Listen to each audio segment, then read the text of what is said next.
Baik teman-teman, sebelum kita memulai perkuliahan di pagi hari ini, alangkah baiknya kita berdoa terlebih dahulu agar lebih kelancaran dan kemudahan. Berdoa dimulai.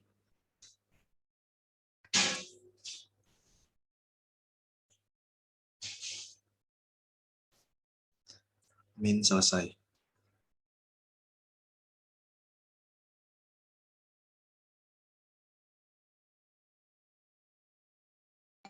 Silakan kepada moderator presentasi untuk memulai diskusinya. Baik. Assalamualaikum warahmatullahi wabarakatuh. Salam sejahtera semuanya. Perkenalkan, kami dari kelompok 5 yang beranggotakan Nani Kartika, Naufal Arif, Nining, Indriani, Nazwa, Rifadilah, Rianti, Ridwan Arya, dan Rizky Nur Fauzan. Di sini kami akan mempresentasikan mengenai metode-metode dalam antropologi sosial. Sebelum ke pemaparan materi, kami mengucapkan terima kasih kepada Bapak Dr. Haji Incup Supriyatna, Doktorandos MSI, selaku dosen mata kuliah antropologi sosial. Baik, untuk mengefisienkan waktu, untuk pemaparan materi yang pertama akan dibacakan oleh Naufal. Kepada Naufal dipersilahkan.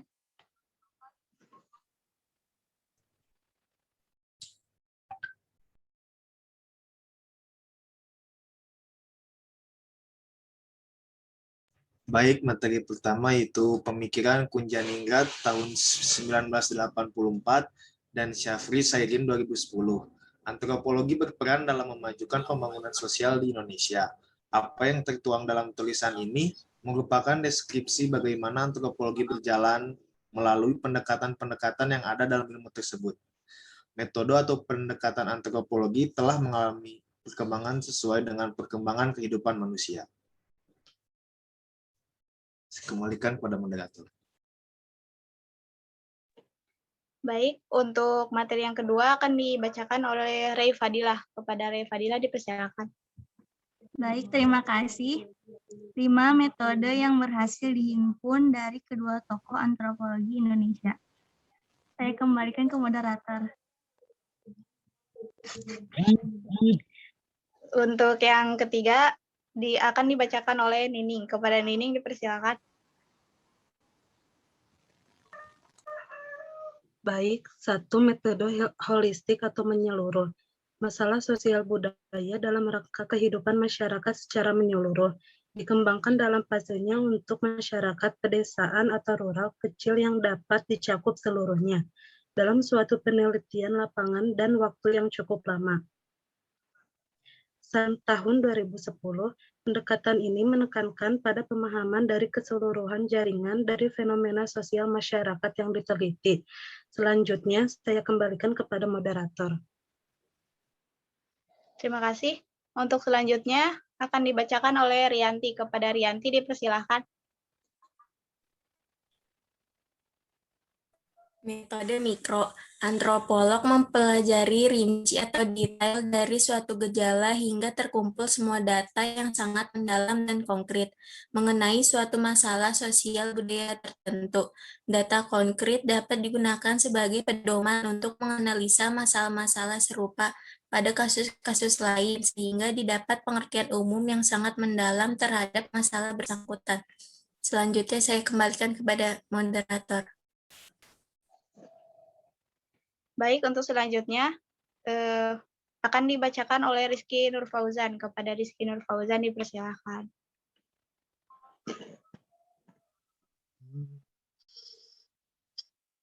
Metode semiotik. Pendekatan ini lebih menekankan kepada pemahaman kebudayaan berdasarkan pada interpretasi yang dilakukan peneliti dari pandangan dasar subjek penelitian atau Nepis point of view.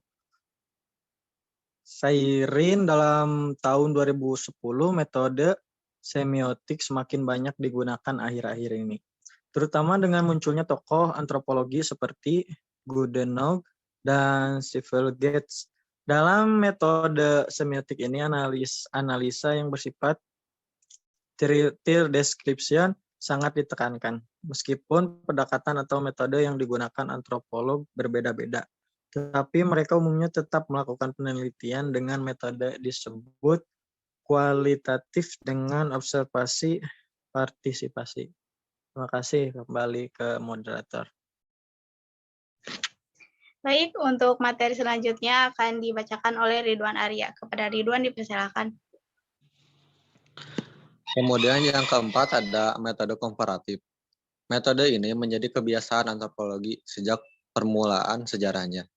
Hal tersebut dikarenakan antropologi selalu menghadapi gejala aneka warna bentuk masyarakat dan kebudayaan yang besar. Berbagai metode komparatif atau perbandingan sudah dikembangkan. Salah satu di antaranya adalah metode perbandingan lintang kebudayaan atau cross-cultural method. Cara kerja metode ini adalah dipergunakan satu atau beberapa gejala sosial budaya yang serupa dalam suatu sampel yang cukup besar dari kebudayaan suku bangsa yang tersebar luas. Kemudian saya kembalikan kepada moderator.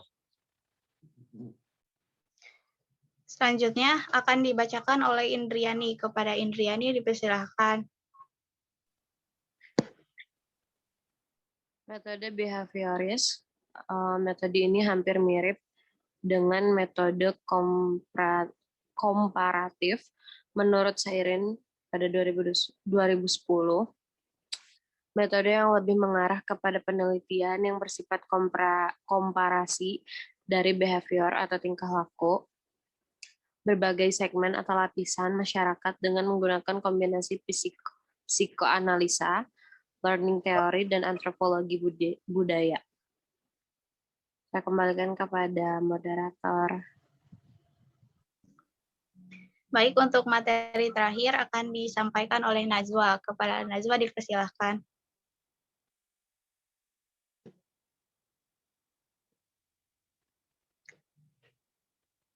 Najwa agak ada suaranya.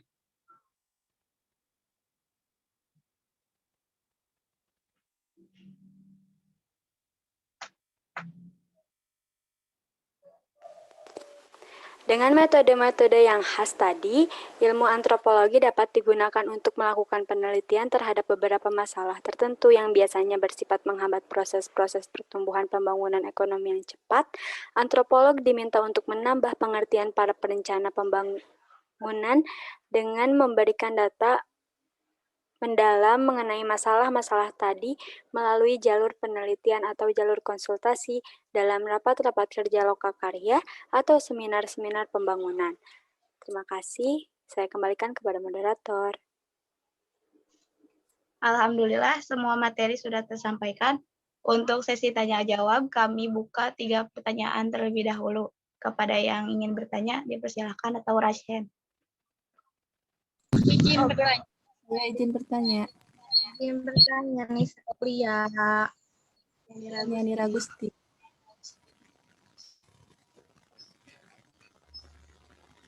Kepada Nira Agustin dipersilakan. Baik, terima kasih moderator. Saya Nira Agustin dari kelompok 3, izin bertanya. Mengapa penelitian antropologi harus memakai metode holistik? Terima kasih. Ya, selanjutnya silakan. Saya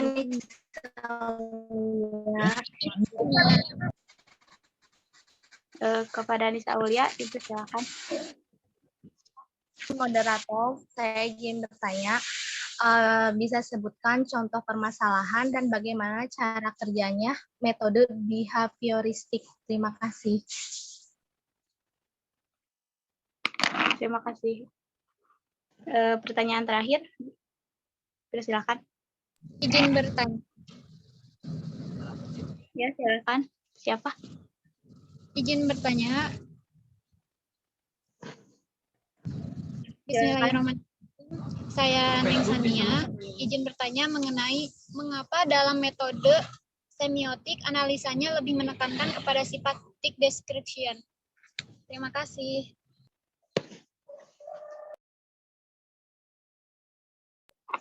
Terima kasih.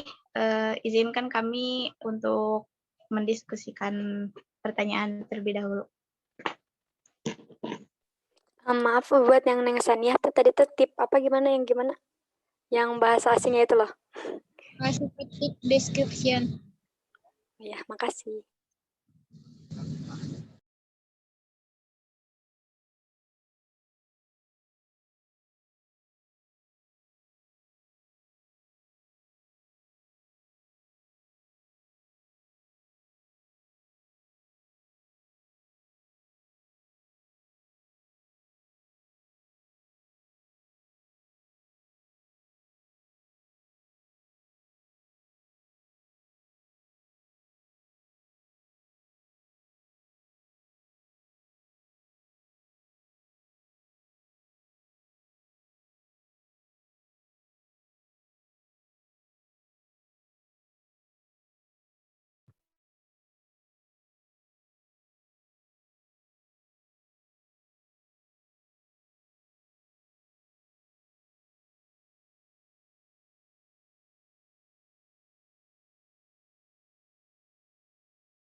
Izin menjawab yang pertanyaan Nisa yang behavioristik ya? Iya benar, Noval. Oh, jadi kan sebutkan contoh masalah sama penyelesaiannya ya? Iya. Nah, jadi teori pendekatan behaviorisme itu kan pendekatan yang melalui perilaku yang dapat diamati sama orang gitu ya. Nah, mungkin contoh masalahnya teh kayak di lingkungan keluarga, kayak si anak itu misalkan nakal atau karena pergaulannya nakal yang membuat si anak itu menjadi kayak mencoba hal-hal seperti rokok atau yang lain-lain. Nah, cara penyelesaian masalahnya bisa kayak seperti orang tuanya lebih meluangkan waktu buat anaknya, memberikan pengarahan, memberikan ajaran yang baik kepada anaknya. Mohon maaf kalau kurang ini. Terima kasih.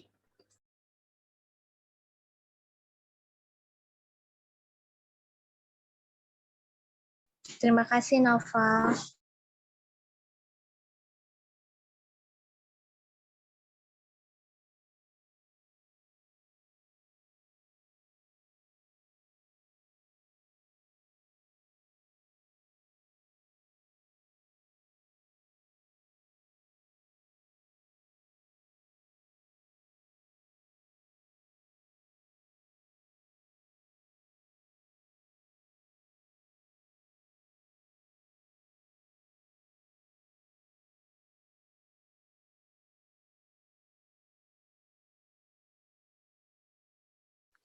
Jika ada yang mau menambahkan, silakan. Maaf ya, moderator.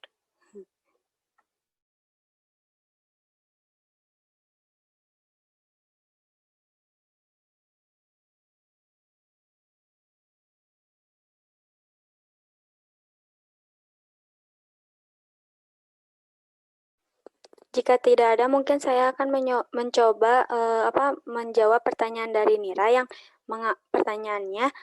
Boleh moderator diizinkan? Iya, dipersilakan. Mengapa tadi harus metode holistik? Mungkin sebenarnya kan tadi banyak ya gitu metode-metode yang sudah dipaparkan. Mungkin tergantung kepada yang dibutuhkan, apa sih cara penyelesaian yang dibutuhkan, apakah memakai metode behavioristik yang tadi telah dipertanyakan juga oleh Nisa dan dijawab oleh Noval, atau yang lainnya gitu. Tergantung metode mana yang akan dibutuhkan. Mungkin seperti itu. Terima kasih. Jika ada yang menambahkan, silakan. Izin menambahkan pertanyaan dari Nira.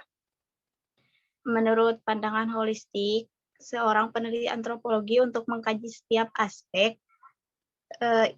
idiosinkratik dari suatu kebudayaan, artinya seorang peneliti memfokuskan dirinya untuk mengkaji satu kebudayaan dan menggali informasi yang sebanyak-banyaknya, serta melihat kaitan antara setiap aspek dalam kebudayaan tersebut.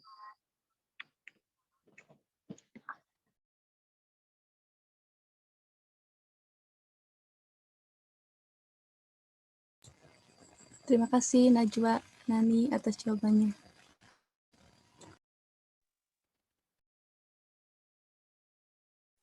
Sama-sama puas, Nira.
Neng, kalau yang Neng teh maaf gitu ya ini tadi tuh yang metode apa ya pertanyaannya teh?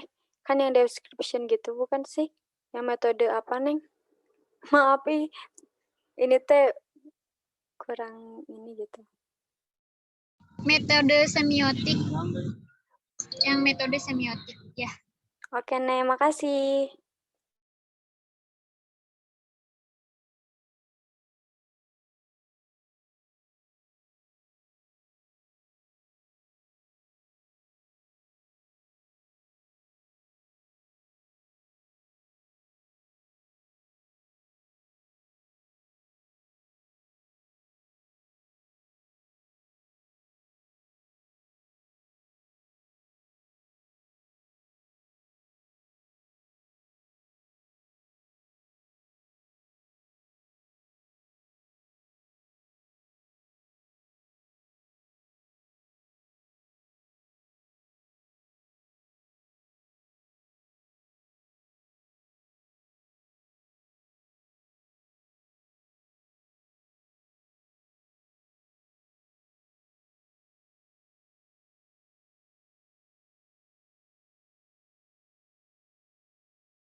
Boleh izin mencoba menjawab, nanti bisa ditambahkan lagi gitu.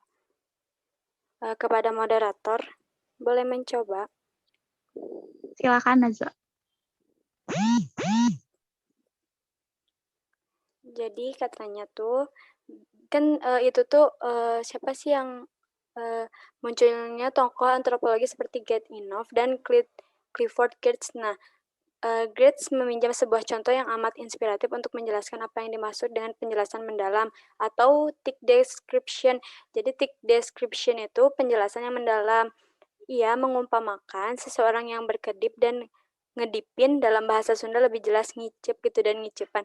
Mohon maaf ya, ini dari Google gitu. Bagaimana kita bisa tahu bahwa seseorang itu berkedip atau ngedipin? Bukankah keduanya dalam prakteknya terlihat melakukan hal yang sama, yakni menggerakkan kelopak matanya, sehingga sesaat terpejam lantas terbuka kembali? Nah, mungkin itu sebagai contoh aja mungkin ya. Jadi contohnya bisa semakin rumit kalau kita menghadirkan sosok ketiga yang mengejek orang yang berkedip dengan jadi intinya mungkin dalam metode ini lebih apa sih tadi tuh thick description itu penjelasannya lebih mendalam. Jadi mungkin kenapa lebih sering atau dipakai ini karena mungkin penjelasannya lebih mendalam, dan dari penjelasan mendalam itu bisa kan banyak tuh ya, banyak banyak dicari tahu tuh ya, mendalam gitu, sangat mendalam. Nah, jadi mungkin bakal lebih apapun apa yang dicarinya itu lebih mudah ditemui jawabannya ketika memakai metode ini, karena kan penjelasannya mendalam, jadi lebih jelas gitu, lebih jelas ketika dipaparkan atau hasilnya itu loh, hasilnya itu yang bisa gimana ya?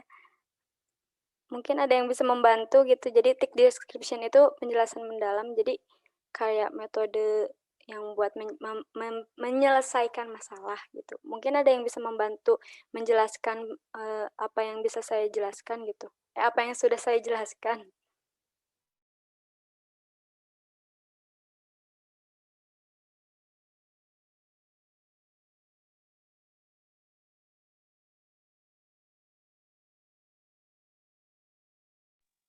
Kepada teman yang ingin bantu jawab, dipersilakan.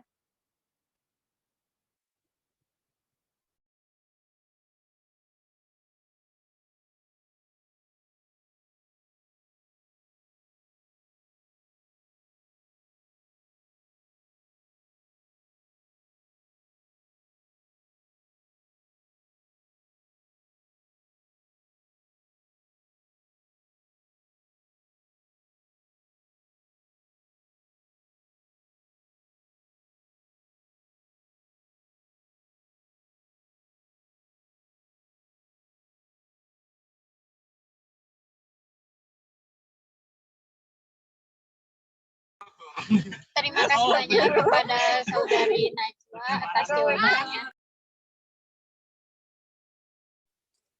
Mohon maaf ya, Neng, apabila kurang jelas. Jadi mungkin itu tuh sebuah metode untuk menyelesaikan permasalahan gitu. Terima kasih. Apa ada yang mau menambahkan lagi? Jika belum, ini berapa menit lagi sih?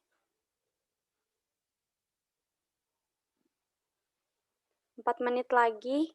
Ada yang mau menambahkan atau gimana ya, ini ditutup aja moderator? Atau jika ada yang mau menambahkan untuk diskusi kali ini, kami cukupkan sekian. Mohon maaf apabila banyak kesalahan. Wassalamualaikum warahmatullahi wabarakatuh. Waalaikumsalam warahmatullahi wabarakatuh. Terima kasih.